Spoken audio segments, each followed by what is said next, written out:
bonjour. Bonjour, Bakar. On a l'impression que les médias, ce n'est pas votre business. Oui, bon, je salue d'abord tous les auditeurs de RFM. C'est vrai que je parle rarement, j'agis beaucoup. Je suis plus un homme d'action qu'un homme de parole. Mais bon, c'est ainsi que les choses vont aussi. Toutes les personnes ne sont pas bâties de la même manière, comme on pourrait dire.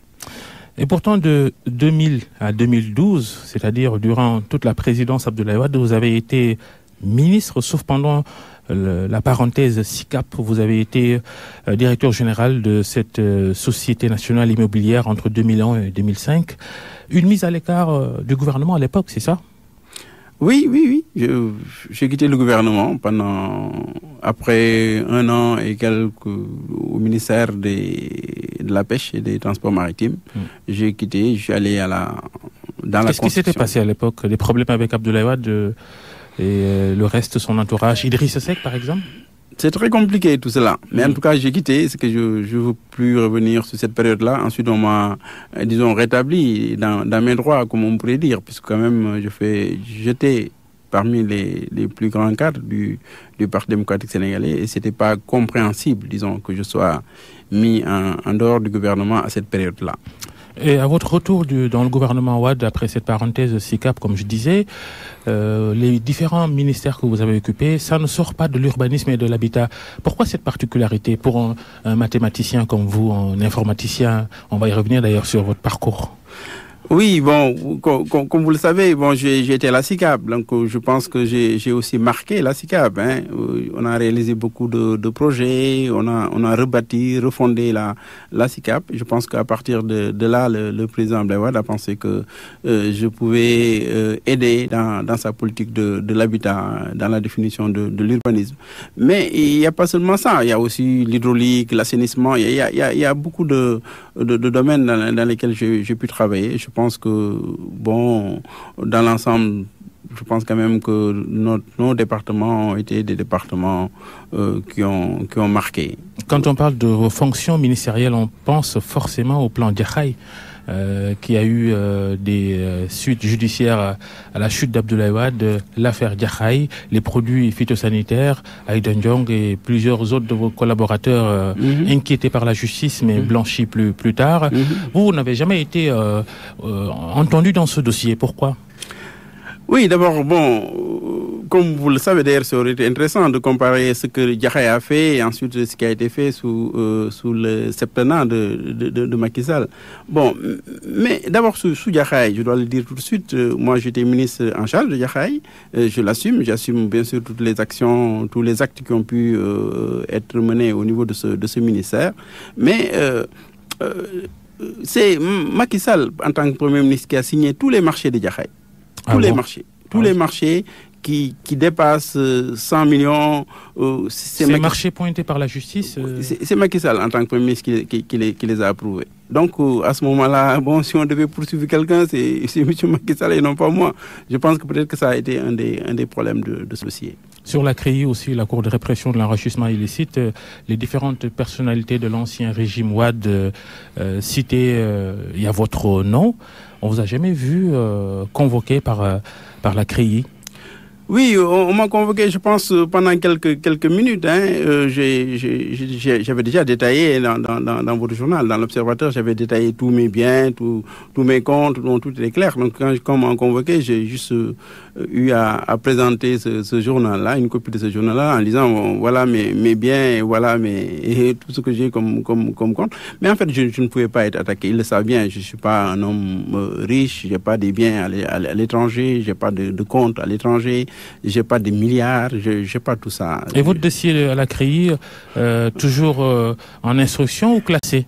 Moi, je pense qu'il a dû être classé, je suppose. Hein. Bon, parce qu'à ma connaissance, il y a un seul dossier qui est en cours au niveau de la CREI, c'est le dossier de notre ami Abdoulaye Baldé. Mais je pense que tout le reste est classé depuis. Le plus impressionnant, Oumar Sarr, dans votre parcours politique surtout, ce sont vos fonctions de maire de Dagana depuis l'érection de la localité en commune à la faveur de la réforme de 1996, l'acte 2 de la décentralisation. Alors que vous étiez dans l'opposition quand vous gagnez Dagana. Depuis 22 ans, vous êtes le maire de cette ville du nord du Sénégal, dans la géographie traditionnelle du Waalo. C'est votre fief. Oui, bon, Dagana d'abord est une commune de plein exercice depuis 1960. Hein. Bon, mais c'est vrai que il y a eu la réforme qui a redéfini un peu toutes les communes. Dagana, c'est ma ville natale, c'est mon Waalo, c'est ce qui a de plus cher en moi. C'est là-bas où j'ai grandi, c'est là-bas où j'ai connu tous les plaisirs du monde. Donc j'aime Dagana, j'aime le Waalo, ça c'est très clair. Vous allez encore vous représenter dans un an aux prochaines élections municipales, jamais battu là-bas? Oui, bon, disons qu'aux dernières élections législatives, hein, nous n'avons pas gagné dans la commune. Bien sûr. D'ailleurs, c'est la question sur laquelle je vais enchaîner, parce que jamais battu aux élections municipales, mais là, vous commencez à perdre du terrain si on regarde justement les résultats des dernières législatives. Et même avant, lors du dernier référendum, vous avez perdu du terrain en Marsar, Dagana. Non, pas du référendum. Au référendum, on a progressé. Dans toutes les élections, nous avons progressé. Mais ce qui est intéressant, c'est que j'aurais bien voulu vous amener voir ceux qui sont venus voter à Dagana. Ils sont à Thiès, ils sont à Touba, ils sont à Tivaouane, ils sont à Dakar. Ah bon, des électeurs téléportés? Téléportés. Mais ces gens-là, je les connais. Ils sont venus me voir pour la plupart d'entre eux en disant dans quelles conditions on les a téléportés, comme vous dites. Bon, mais Dagana, bon, tout le monde, nous connaissons très bien. Dagana aujourd'hui, personne ne peut nous battre avec, disons, les armes conventionnelles. Hein. Bon, maintenant, si on déporte avec des milliers de personnes juste pour changer le parole d'un futur vaincu, là. Non, moi je ne peux pas. C'est-à-dire, j'ai pas voulu, tout le monde le sait à Dagana, j'ai pas voulu que ça se termine dans le sang. Parce que quand même, c'est pas normal. Il y a eu les conditions aussi où on a changé la loi au moment du vote, où on a permis à ce que le préfet puisse juste donner des bons pour voter. Hein. Et donc, il n'y avait pas besoin de carte d'identité, il n'y avait pas besoin de rien du tout. Donc, à ce niveau-là, c'est ça qui a changé la donne, disons, au niveau de l'électorat. Mais toutes les élections, et nous gagnerons les autres élections. Que ce soit moi, que ce soit une autre personne, que je ne connais pas aujourd'hui l'équipe qui sera mise en place, nous gagnerons les prochaines élections à Dagana. Parce que nous sommes plus forts, nous sommes plus représentatifs et nous sommes aimés. Parce que nous sommes Dagana. Les prochaines municipales dans un an, vous allez vous représenter? Vous savez, à chaque jour suffit sa peine. Hein. Donc, nous allons d'abord préparer l'élection présidentielle de 2019 et nous allons essayer de la gagner au niveau national et de la gagner dans le département et dans la commune. C'est ça qui est le plus important et nous allons nous organiser après pour les élections municipales. Nous sommes à 2 mois de cette élection présidentielle au Marsar. Le PDS, dont vous êtes le secrétaire général adjoint et coordinateur national, le PDS a maintenu Karim Wade candidat du parti malgré ce que certains considèrent comme une tentative de forcer les choses, parce que la loi ne permet pas à Karim Wade de se présenter à ce scrutin en raison de sa condamnation de 6 ans par la CREI, ce qui l'a d'ailleurs empêché de s'inscrire sur les listes électorales. Et la loi, il dit que si on n'est pas sur les listes électorales, on le répète depuis, que si on n'est pas sur les listes électorales, on ne peut pas être candidat à la présidentielle. Alors pourquoi le PDS a-t-il déposé la candidature de Karim Wade auprès du Conseil constitutionnel pour ce scrutin du 24 février? Oui, mais Babacar, vous avez dit beaucoup de choses dans cette parenthèse-là. Bon, mais d'abord, je dois dire que pour nous, il va de soi que la candidature de Karim Wade est une candidature valable, totalement légale. Je reviens sur ces questions de condamnation. C'est vrai, il a été condamné par la CREI. La CREI créée, instrumentalisée par Macky Sall pour justement l'éliminer d'une élection présidentielle. Mais nulle part dans la loi électorale, il n'est dit que si on est condamné, on ne doit pas... Si on est condamné, je reviens sur ça. À plus de 5 ans. Oui, à plus de 5 ans. La loi électorale ne dit pas ça.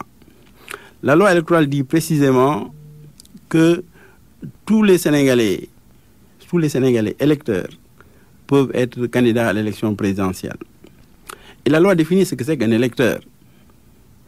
Un électeur, ça, je parle donc des articles, je peux citer les articles, j'ai d'abord cité l'article L57, et là je cite l'article L27, qui dit que les électeurs sont électeurs, tous les Sénégalais qui ont 18 ans accomplis et qui ont leurs droits civils et politiques. Et Karim Wade, grammaticalement, électeur, c'est celui qui est sur le fichier électoral? Non, malheureusement non. La loi ne dit pas cela. La loi est très précise. Je parle de l'article L27 de la loi électorale et je parle de l'article L57 de la loi électorale. Bien sûr, le commun des mortels pense qu'un électeur, c'est celui qui est inscrit. Et d'ailleurs, la loi, au niveau des députés, pour être candidat à député, il faut être électeur inscrit. C'est bien écrit, électeur inscrit pour les députés. Pour l'élection présidentielle, nulle part on a dit qu'il faut être un électeur inscrit. On dit simplement qu'il faut être sénégalais électeur. Donc, pour nous, il n'y a aucun doute Karim Wade peut être candidat. En plus, vous avez parlé de l'inscription. Tout le monde sait, vous vous rappelez bien, Karim Wade est allé s'inscrire au niveau du Koweït. Et quand il s'est inscrit sur la liste électorale. Et c'est Ali Ngouille Ndiaye, ministre de l'Intérieur, qui l'a rayé des listes électorales illégalement. Il y a eu des procédures qui sont en cours, mais nous considérons même que Karim Wade quand même est inscrit. Il n'a pas le droit, le ministre de l'Intérieur. Il n'a pas le droit de rayer. Ce n'est pas une bataille que vous avez perdue parce qu'après avoir saisi la Cour suprême, elle dit qu'elle est incompétente et qu'elle ne peut pas juger ce dossier. C'est ça, mais il y a une bataille qui se mène au niveau aussi de la sous-région, au niveau international. Bon, quand même, et même cette condamnation, vous avez vu le comité des droits de l'homme de l'ONU, le comité il dit carrément qu'on doit reprendre ce procès-là. On ne peut pas condamner par la CREI. Le procès n'est pas encore repris. Donc on reste en l'état du point de vue des considérations et des conclusions de la CREI jusqu'à nouvel ordre. Oui, mais c'est jusqu'à nouvel ordre si vous voulez. Mais il y a tout un ensemble de dossiers qui est en cours. Mais même, je vous ai dit, même si on considère qu'il n'est pas inscrit, même si on considère qu'il n'est pas inscrit du fait de l'application de la loi, je vous ai dit que Karim Wade peut être candidat. Et les articles sont très clairs. Je vous ai cité les articles appropriés au niveau de la loi électorale. Et pour nous, il n'y a pas de doute. Il y a un autre élément que les gens les avancent, c'est le casier judiciaire. Parce que c'est les deux qu'ils mettent. Il y a un casier judiciaire qui n'est pas vierge. C'est comme si on demandait, pour être candidat, on demandait un casier judiciaire vierge. Alors que normalement, sur le casier judiciaire de Karim, il est marqué, il a été condamné pour 5 ans ou 6 ans et il a été condamné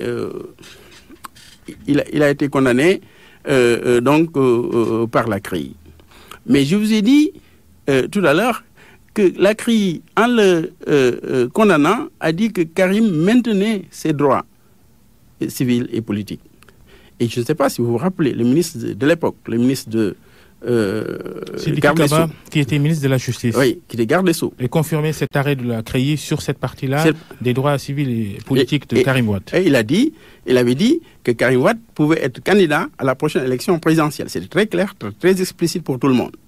C'est vrai que le nouveau garde des Sceaux qui veut faire de la politique au niveau de Rufisque, Ismaël Madior Fall, qui veut faire de la politique à pair au niveau de Rufisque, bon, il est obligé de bouger un peu et de montrer qu'il est fidèle à la paire, et il va plus loin que tout le monde. C'est-à-dire que vraiment c'est honteux pour le ministre de la Justice de se prononcer sur des questions aussi, des questions que le Conseil constitutionnel même doit régler.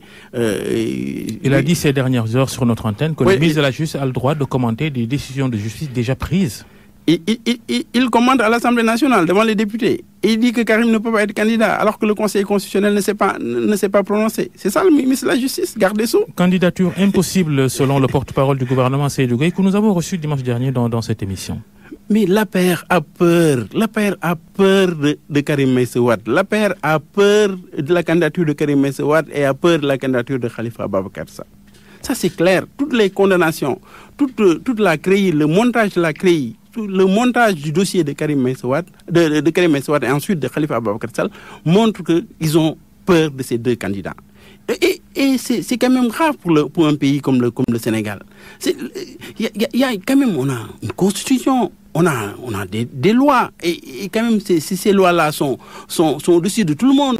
Quand on doit condamner quelqu'un, même y compris quand on doit le déchoir de son droit civique, il faut explicitement que la personne soit condamnée. Ça, c'est la justice au niveau de la justice internationale qui le dit. Il faut explicitement qu'on dise, cette personne-là, on lui a enlevé, on lui a retiré ses droits politiques et civils. Mais quand on ne l'a pas levé, ces personnes-là peuvent être candidats. Mais c'est vrai que depuis quelque temps, depuis 2012, vraiment, c'était l'engagement du régime de l'APR. C'est éliminer d'abord les personnes qui étaient les plus visibles au niveau politique. C'était donc... Quand le gouvernement dit candidature de Karim Wade impossible à cette présidentielle, l'affaire, elle est pliée presque. Vous voulez dire que le Conseil constitutionnel est un conseil constitutionnel du gouvernement? Je n'ai pas dit ça. Oui, on peut le déduire de ce que vous avez dit. C'est vrai que quand même nous avons déposé les dossiers quand même sans illusion aucune. Sans illusion, parce que c'est un combat qui est aussi un combat politique. Sans illusion, parce que le Conseil constitutionnel, on l'a vu appliquer aux dernières élections législatives, on en parlait, aux dernières élections législatives à 2 ou 3 jours des élections, ils ont modifié une loi pour que les personnes qui ont ce qu'ils appellent les primo-inscrits puissent voter, mais en fait toutes les personnes qui n'avaient pas de carte d'identité, de nouvelles cartes d'identité, puissent voter avec les anciennes cartes d'identité. C'est ce Conseil constitutionnel-là qui a donc couvert la fraude électorale au niveau des élections législatives. Donc nous n'avons pas d'illusion, mais nous savons que c'est un combat quand même politique, mais vous avez bon, je pense raison de dire que faut pas attendre grand-chose enfin vous l'avez pas dit sous cette forme, mais faut pas attendre grand-chose de ce Conseil constitutionnel-là. Mais nous pensons... Vous dites nous allons déposer la candidature, mais le Conseil va invalider. Non, nous l'avons pas dit. Parce que nous, vous savez, quand on a déposé, j'ai là la copie du dossier, on a quand même déposé en expliquant sur certains endroits, en expliquant la situation réelle. Par exemple, je vous dis, au début du dossier, dans le dossier de candidature, on dit il faut mettre votre numéro de carte d'électeur. Bon, je pose numéro de carte d'électeur. Et ensuite, je reviens d'ailleurs sur le parrainage sur cette question-là. Le dossier de Karim Wade, s'il n'y a pas la carte d'électeur comme indiqué, le dossier est incomplet. Hein. vous me faites rire parce que, en réalité, quand vous regardez le dossier de candidature, vous vous rendez compte que on demande le numéro de carte d'électeur. Numéro de carte d'électeur. Parce que Karim Wade n'en a pas. Non, je vous dis, c'est ce qu'eux, ils oublient. Et c'est quand même grave pour un pays comme le Sénégal. Quand on dit quel est votre numéro de carte d'électeur, ils ne savent plus, ils ne savent pas eux qui ont fait les lois, qui ont fait tous les actes réglementaires et légaux, ils ne savent pas qu'il n'y a plus de carte d'électeur. Donc personne n'a de numéro de carte d'électeur. Il n'y en a pas. Ah oui. Il n'y en a pas. Et ils ont partout, quand même dans le dossier des parrainages, ils demandent numéro de carte d'électeur, numéro de carte d'électeur. Avant la carte biométrique, il y avait des cartes d'électeurs et des cartes d'identité. Il y avait 2 cartes. Maintenant, il y a une seule carte qui est en même temps carte d'électeur et carte d'identité. Et si vous voyez les rubriques qu'il y a dans cette carte d'identité, il y a bien sûr numéro carte d'identité, hein, très clair, numéro carte d'identité, c'est le numéro qu'on dit numéro de la CEDEAO. National et CEDEAO. Numéro carte CEDEAO, non, c'est un seul numéro carte CEDEAO. Oui. Et quand vous, derrière, au verso, vous voyez numéro électeur. Il n'y a plus de carte d'électeur. Donc, eux, ils demandaient un numéro qui n'existe pas. Alors qu'on dépose au Conseil constitutionnel. On dépose au Conseil constitutionnel. Les choses doivent être précises, à votre avis. On demande un numéro de carte d'électeur qui n'existe pas.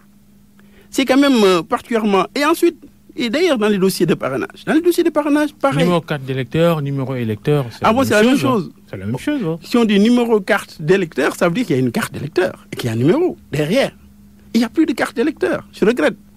C'est-à-dire cette confusion qu'il y a dans les actes réglementaires, dans les arrêts. Confusion, mais vous aussi, vous essayez de jouer sur les nuances, ces détails-là, dans votre bataille politique. Peut-être c'est de bonne guerre. Non, nous, on a dit, quand ils ont dit de mettre le numéro de carte d'électeur, nous avons dit, attention, il n'y a pas de carte d'électeur.